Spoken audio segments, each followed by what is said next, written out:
Assalamualaikum warahmatullahi wabarakatuh. Halo pemirsa setia Sultan TV dimanapun Anda berada. Kembali lagi bersama saya Rodlo Rida tentunya dalam dialog bincang hari ini.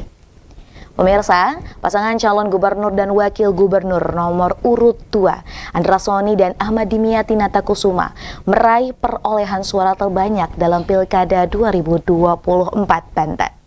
Dengan ini, berarti Andra Soni dan Ahmad Dimyati Natakusuma ditetapkan sebagai gubernur dan wakil gubernur terpilih Provinsi Banten. Seiring dengan keputusan itu, dalam rangka masyarakat memilih, mari kita mengupas lebih jauh mengenai Pilkada Banten 2024 dan bagaimana kursi kepemimpinan akan berlangsung. Saat ini, di studio Sultan TV telah hadir narasumber kita, Bapak Muharram Albana yang merupakan pengamat politik dari Stisip Trimasta. Mari kita sapa terlebih dahulu. Assalamualaikum Bapak. Waalaikumsalam, Mbak Rida. Apa kabar nih Pak? Alhamdulillah, alhamdulillah. Alhamdulillah, ini kali kedua ya Pak, kita berbincang ya Pak. Iya. Sebelumnya kita mengucapkan terima kasih karena Bapak sudah meluangkan waktunya tentunya pemirsa sehingga kita bisa ngobrol nih Pak ya di bincang hari ini. Topiknya sebenarnya juga ini masih panas ya Pak. Meskipun ini pilkada sudah usai dan juga ini sudah diumumkan ya siapa yang akan menjadi gubernur terpilih, namun kita akan membahas lebih dalam lagi nih pemirsa mengenai dari kotak suara ke kursi kepemimpinan. Nah Pak, ini ngomong-ngomong tentang pilkada. Ya. Setelah pilkada usai nih Pak ya dan juga penetapannya telah diumumkan. Tanggapan Bapak selaku pengamat politik tentang berjalannya Pilkada Banten 2024 seperti apa nih Pak? Ya, Pilkada di Banten tahun 2024 ini kita harus sikapi dengan baik juga gitu, bahwa hasilnya pun itu setidaknya secara umum ini bisa diterima nih oleh masyarakat. Ada tensi yang pernah naik itu wajar, ya itu wajar dalam politik. Tetapi kemudian bukan juga karena sekarang musim penghujan gitu tensinya turun, tetapi juga itu bisa juga diakibatkan oleh keberterimaan masyarakat juga gitu atau juga keberterimaan dari hasil secara umum hasil Pilgub Banten ini gitu oleh pasangan calon yang lain sebagai kompetitor gitu. Ini saya rasa kayak gitu. Jadi menurunnya suhu juga meskipun sekarang masih hangat, tapi menurunnya suhu juga itu bukan diakibatkan karena musim penghujan gitu, tetapi juga karena memang saya rasa kedewasaan berpolitik atau berdemokrasi masyarakat di Banten lalu itu berhubungan juga dengan kedewasaan itu berhubungan dengan keberterimaan gitu saya rasa. Gitu kan. Biasanya kan setelah pilkada ada huru hara gitu. Ini kan Bapak tadi yang disampaikan oleh Pak Muharram nih, ini ada keberterimaan atau rasa ibaratnya ya lapang dada yang dirasakan oleh tim seberang mungkin ya Pak ya, dalam artian ini adalah kubu dari Ibu Airin dan juga Pak Ade Sumardi.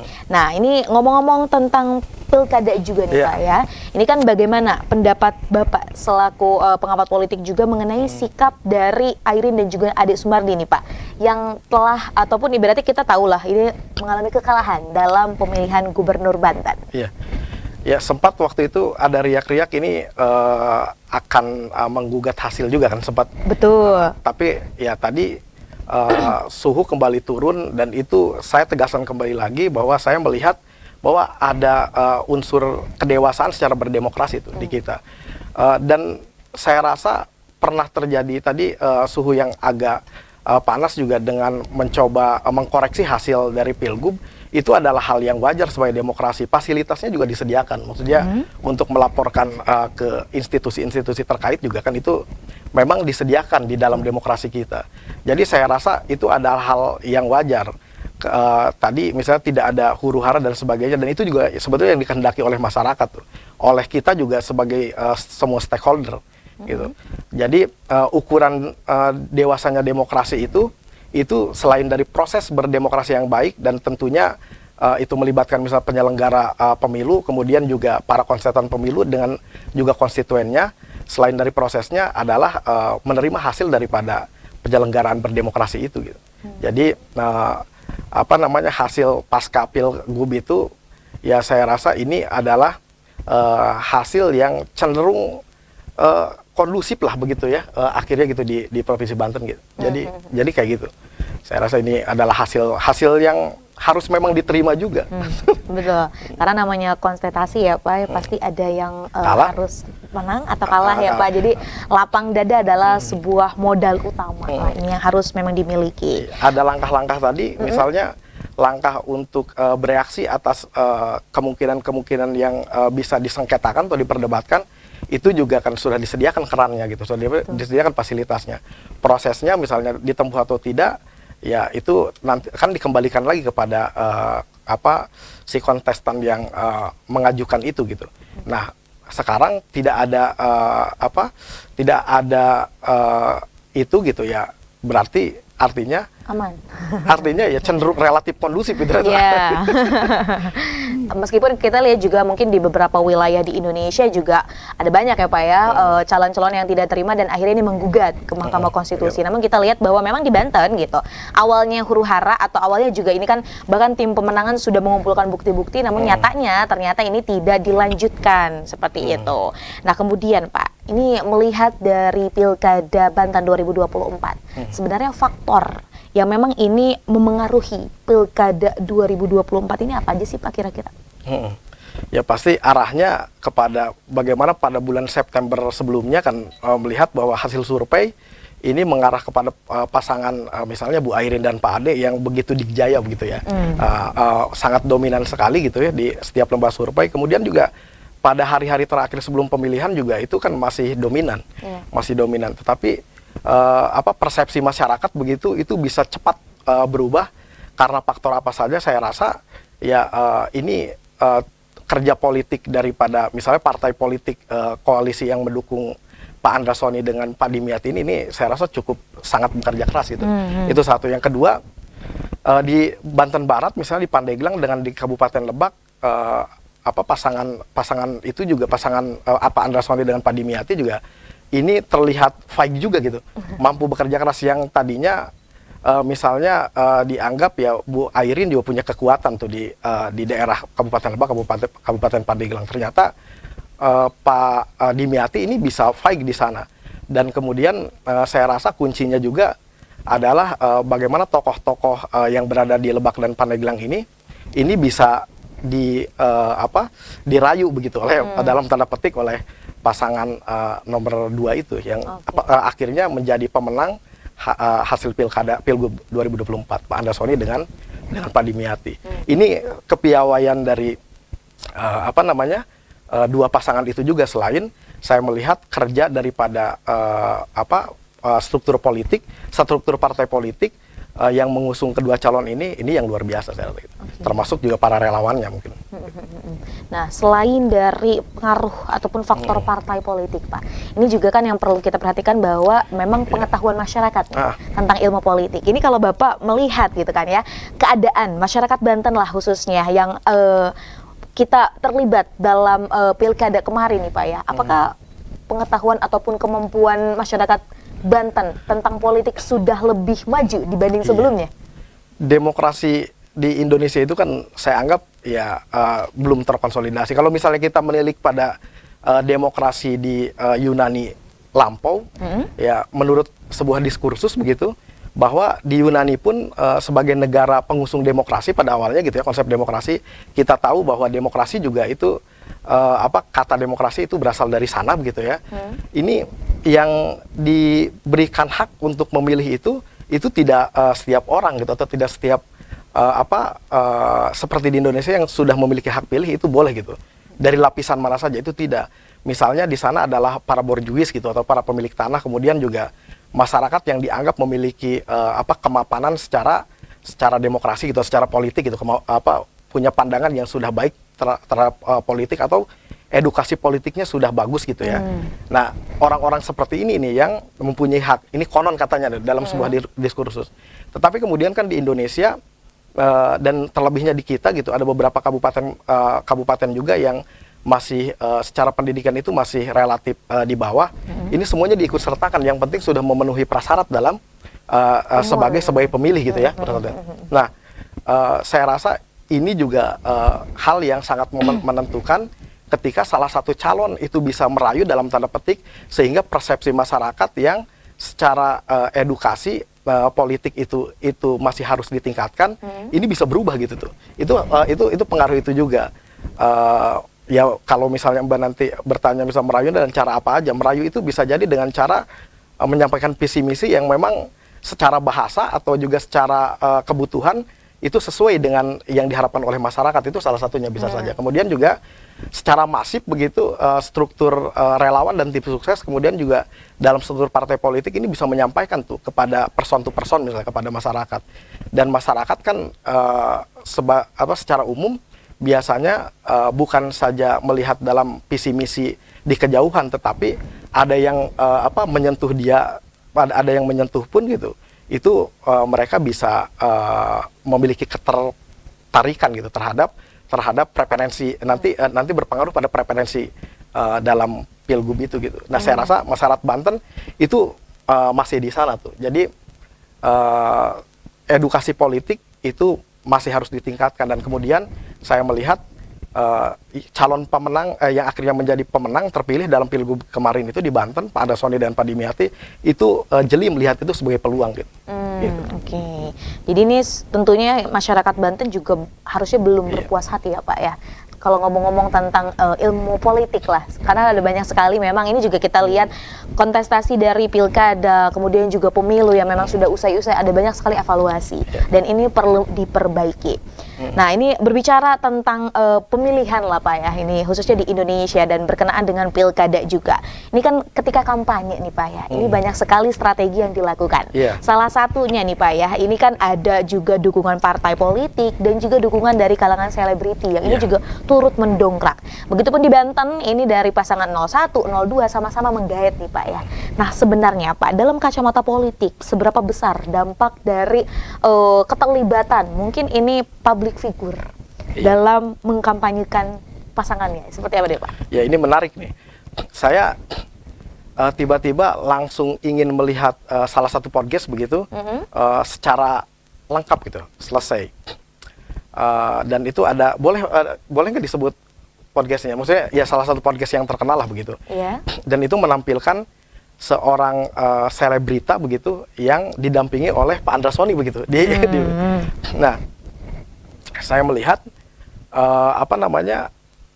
hal ini dilakukan gitu bisa saja sebagai endorse, dan itu sangat berhasil dilakukan. Para influencer yang terdiri dari beberapa selebritis begitu yang turun gitu kepada masyarakat, terus mereka membantu begitu secara politik menyampaikan program-program, dan kemudian sebetulnya memperlihatkan bahwa sebagai selebrita pun mereka tertarik dengan si calon yang membawanya begitu. Bagaimana dengan masyarakat gitu, masyarakat yang menganggap masyarakat biasa saja, masyarakat yang tidak masuk ke dalam level kehidupan yang selebriti begitu ya. Ini saya rasa akan mudah tuh secara psikologis terbawa oleh para influencer itu gitu. Dan di kita kan mengumpulkan orang itu lebih mudah dengan cara ya menampilkan orang yang disukai oleh masyarakat gitu. Ada figur gitu ya Pak ya. Nah, meskipun ini kan harus menjadi koreksi juga tuh. Misalnya tadi keterkaitan dengan edukasi pemilih begitu ya, edukasi politik gitu pada masyarakat.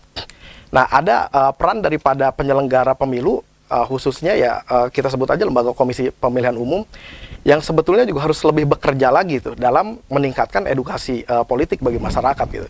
Nah, kenapa demikian? Karena KPU pun itu memiliki masa kerja 5 tahun dan itu tidak kosong gitu. Artinya ya mereka setiap hari masuk ke kantor, kemudian setiap hari mereka sebagai pekerja di KPU itu gitu. Dan dari 5 tahun itu saya rasa banyak kesempatan atau banyak waktu yang bisa dipergunakan untuk meningkatkan edukasi politik bagi masyarakat gitu, atau meningkatkan pemahaman politik masyarakat gitu ya.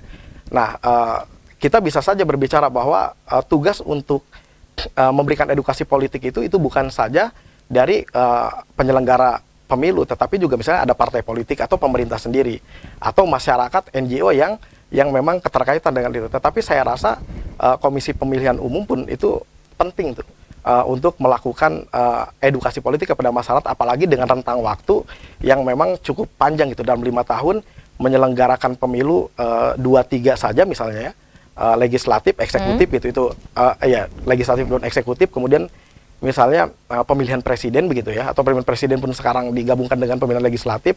Nah, di sisa waktu itu harus dipergunakan dengan sebaik-baiknya untuk memberikan edukasi tuh kepada masyarakat gitu. Nah, kalau misalnya itu sudah terbentuk, saya yakin bahwa masyarakat akan lebih selektif dalam menentukan pilihannya, karena ya lagi-lagi bahwa pemilu itu adalah sebagai momentum tuh untuk mengubah nasib masyarakat ke depannya selama 5 tahun. Nah, kalau sudah berbicara seperti itu, bahwa kita bisa mengatakan visi misi itu sangat penting. Kemudian figur juga itu sangat penting dilihat dari track recordnya. Sebab visi misi dan figur itu akan saling berkaitan. Bagaimana si figur itu bisa merealisasikan visi misinya atas dasar kapasitasnya tuh, dan juga atas dasar track recordnya. Misalnya track recordnya dia adalah sebagai orang yang memang baik tuh di wilayah itu, maka masyarakat akan mempercaya dia akan bisa menghantarkan visi misi yang disampaikannya kepada tujuan yang sebenarnya gitu, atau kepada goal gitu ya, goal dari visi misi itu.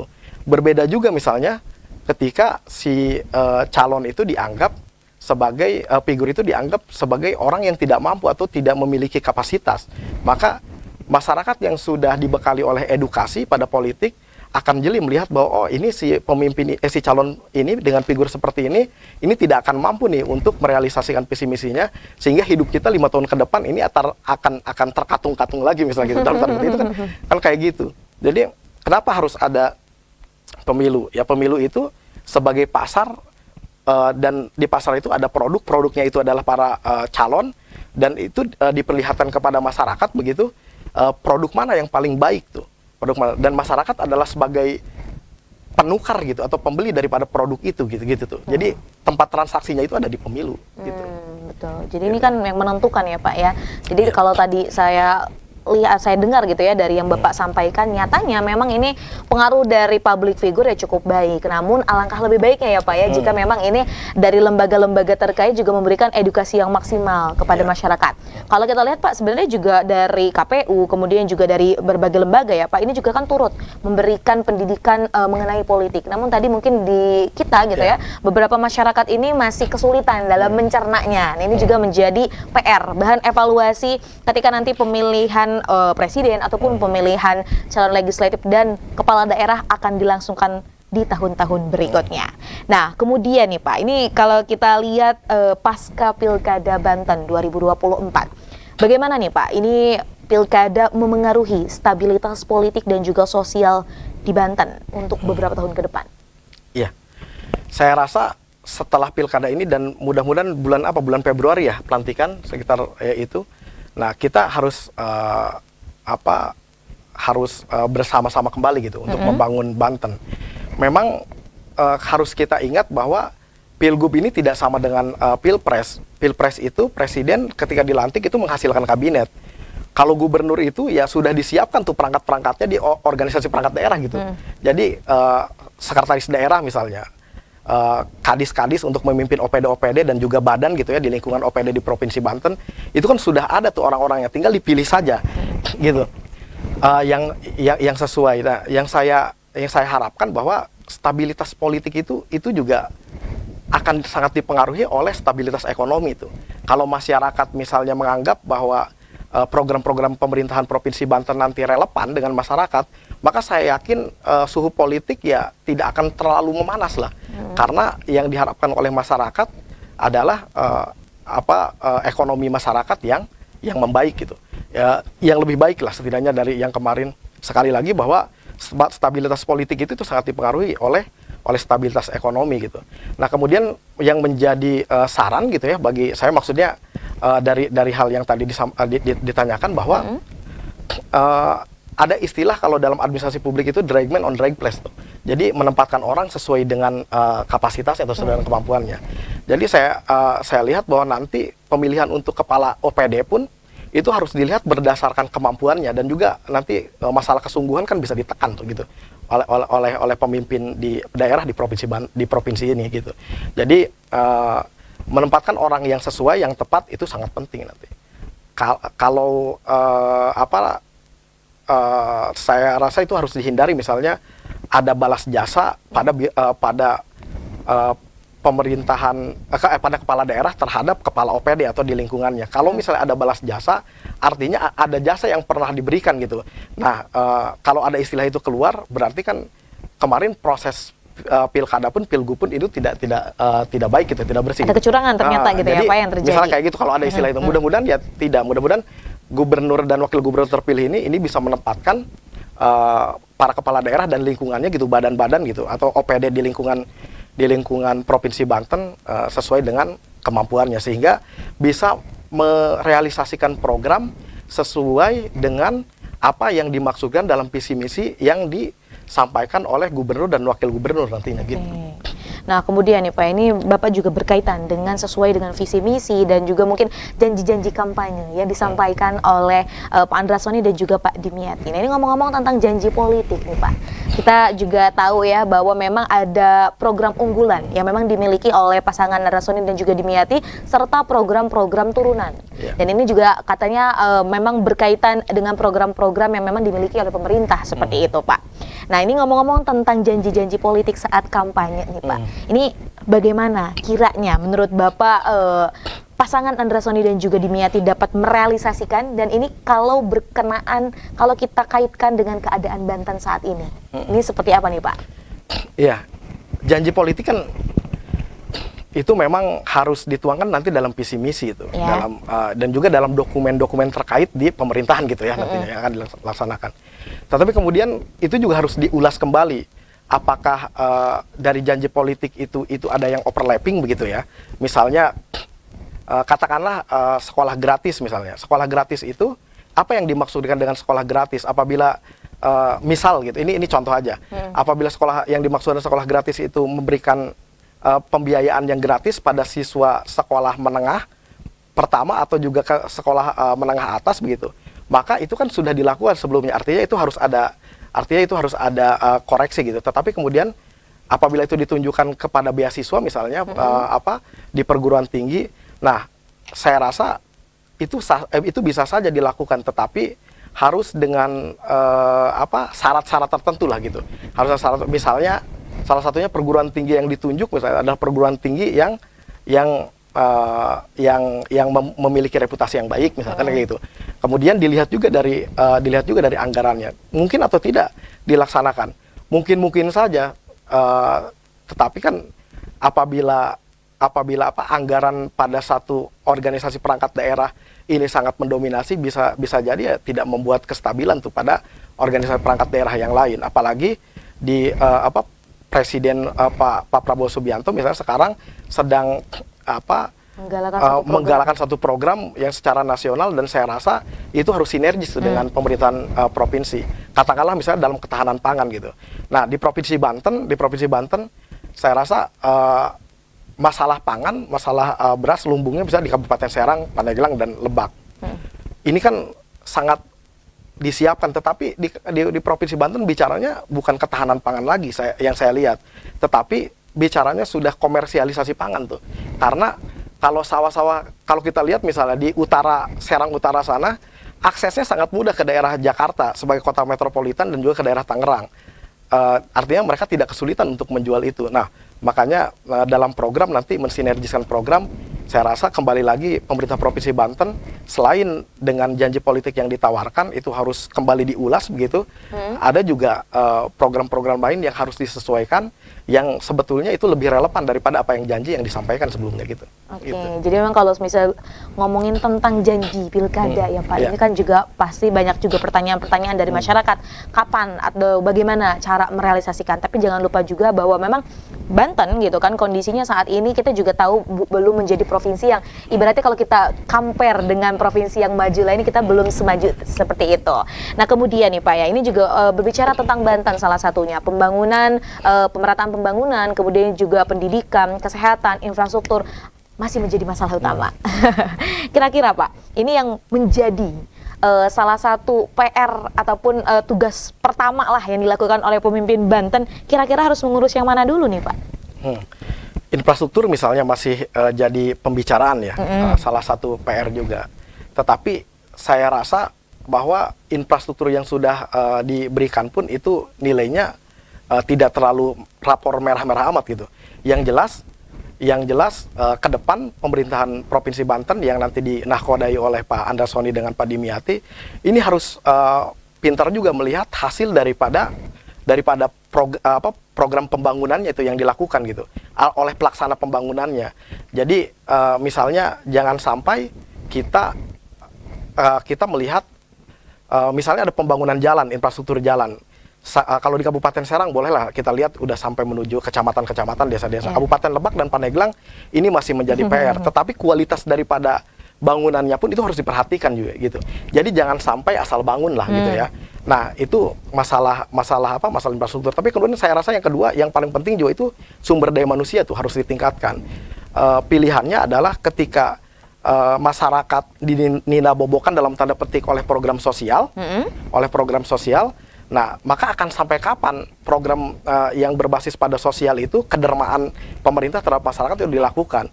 Yang paling terbaik adalah membuat masyarakat lebih mandiri dan itu tidak ada cara lain untuk meningkatkan kualitas manusianya gitu. Oke, gitu. jadi memang itu juga relate ya Pak dengan keadaan Banten yang memang ini jumlah penganggurannya tertinggi. Jadi jangan hanya menitik beratkan atau mengandalkan bantuan-bantuan sosial, namun ini juga menjadi PR bagi pemerintahan bagaimana membuat masyarakatnya menjadi lebih mandiri lagi. Dan tentunya ini juga ditopang dengan berbagai fasilitas yang cukup mumpuni sehingga ini saling berkorelasi dan juga saling bermanfaat seperti itu ya Pak ya. Nah, tantangan nih Pak yang kira-kira akan dihadapi oleh pemerintahan dari Pak Andrasoni dan juga Dimyati ini apa Pak? Ya, yang pertama adalah saya rasa masalah pengangguran. Pak Andrasoni pun tuh di podcast mengatakan bahwa di Provinsi Banten ini saya rasa tingkat penganggurannya cukup tinggi begitulah atau anggap gitu, dan kemiskinannya juga termasuk provinsi yang dianggap cukup miskin gitu di Indonesia lah gitu. Nah, ini tidak lain tadi untuk bagaimana pengangguran ini kemiskinan itu bisa dientaskan dengan cara menyiapkan lapangan kerja atau juga memandirikan masyarakat dengan padat karya tuh. Padat karya itu maksudnya ketika masyarakat memiliki kemampuan untuk memproduksi sesuatu atau di bidang jasa begitu, maka itu harus dibantu tuh oleh pemerintah dengan lebih membekali mereka gitu terhadap kemampuannya. Nah, setelah mereka memiliki kemampuan untuk itu, saya rasa dari hasil produksi atau hasil jasanya pun itu harus dibukakan pasarnya gitu oleh pemerintah, sehingga kemiskinan, pengangguran juga itu bisa lebih diurai gitu. Itu yang pertama adalah kemiskinan dan pengangguran. Kedua, penataan di birokrasi itu. Saya melihat bahwa birokrasi di Provinsi Banten ini juga harus lebih ditata lagi, bahwa para pejabat misalnya di birokrat itu harus lebih secara nyata, secara detail melihat persoalan di masyarakat itu sebetulnya apa dan cara dia menginterpretasikan apa yang dimaksudkan oleh pemerintah, oleh pemilik kebijakannya begitu ya. Gubernur dan wakil gubernur itu harus bagaimana gitu tuh. Jadi hal-hal demikian tuh harus dilihat. Bagaimana kemudian belanja di struktur APBD Provinsi Banten itu harus lebih banyak diperuntukkan kepada belanja yang real kepada masyarakat misalnya, itu juga penting.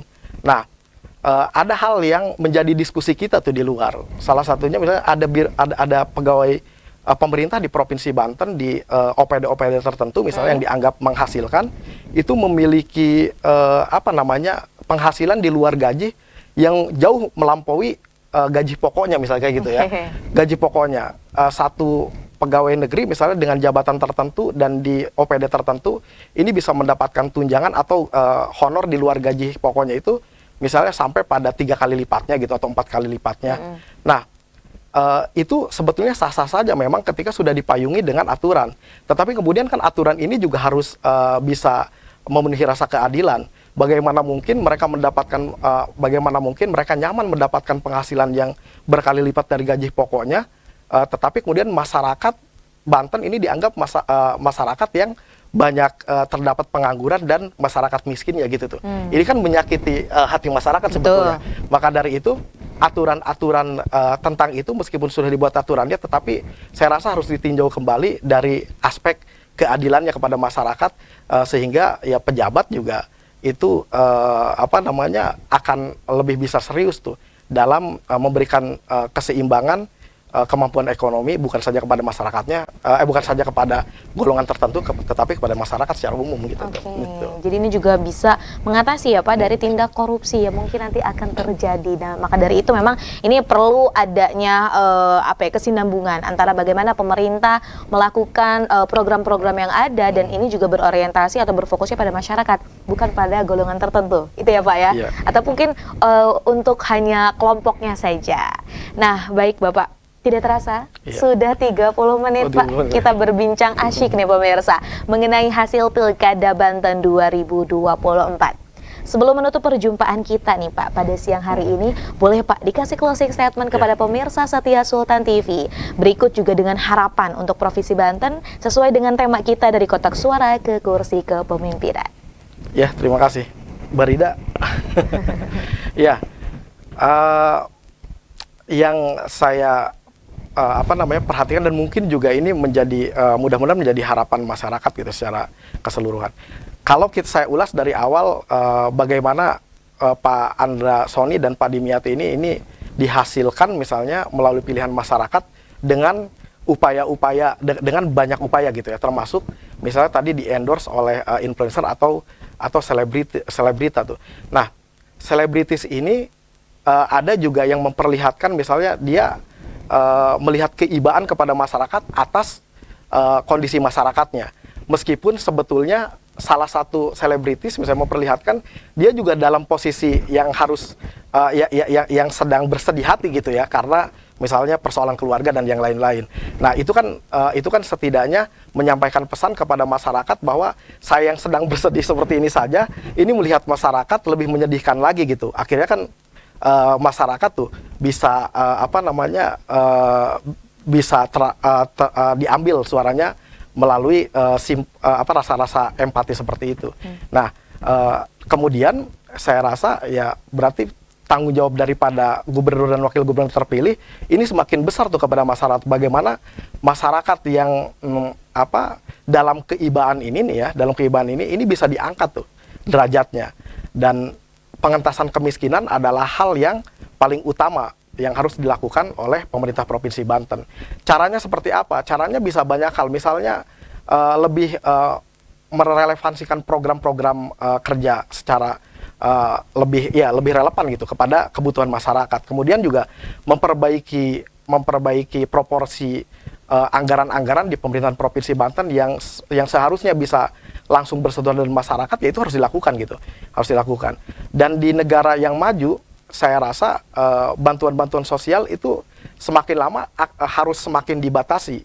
Dan yang utama itu adalah bagaimana caranya masyarakat tadi bisa mandiri dengan cara yang mempadat karyakan masyarakat melalui kebisaan-kebisaannya dalam tanda petik gitu. Jadi jangka panjangnya itu, tetapi kalau jangka pendeknya misalnya bantuan sosial it's okay gitu. Itu tidak itu adalah hal yang saya rasa tepat juga. Tetapi pemerintah harus mempunyai jangkauan ke depan yang bisa membuat masyarakat lebih bisa mandiri sehingga kemajuan pemerintah itu terakumulasi dari dari keberhasilan pemerintah membuat program, kemudian juga dari peningkatan ekonomi masyarakat yang terus membaik gitu. Jadi akumulasi daripada itu gitu. Itu harapan saya ya seperti itu, bisa memberikan program yang lebih relevan kepada masyarakat. Jangan lupa juga supervisinya itu harus dikuatkan. Kalau dibicara nanti bagaimana di parlemen gitu ya, kekuatan antara dua partai misalnya dengan partai pemenang yang dikomandai oleh Pak Andra Soni dan Pak Dimyati, mungkin saja di parlemen juga nanti akan bareng juga, bahkan lebih kuat atau lebih banyak lagi yang oposisinya gitu. Itu kan sangat dimungkinkan ketika pemerintahan berjalan. Karena apa? Karena kalau di pemerintahan presiden, kabinet itu dipilih bisa jadi untuk mengakomodir partai politik, bisa jadi. Tetapi kalau di pemerintahan provinsi, ini kan di OPD itu ada di pegawai negeri. Jadi segala kemungkinan bisa terjadi, tapi supervisi daripada masyarakat dan terutama yang mendapat mandat dari masyarakat dari lembaga legislatif gitu, DPRD, itu saya rasa harus dikuatkan gitu sehingga demokrasi bisa seimbang. Baik, terima kasih Bapak atas closing statement-nya.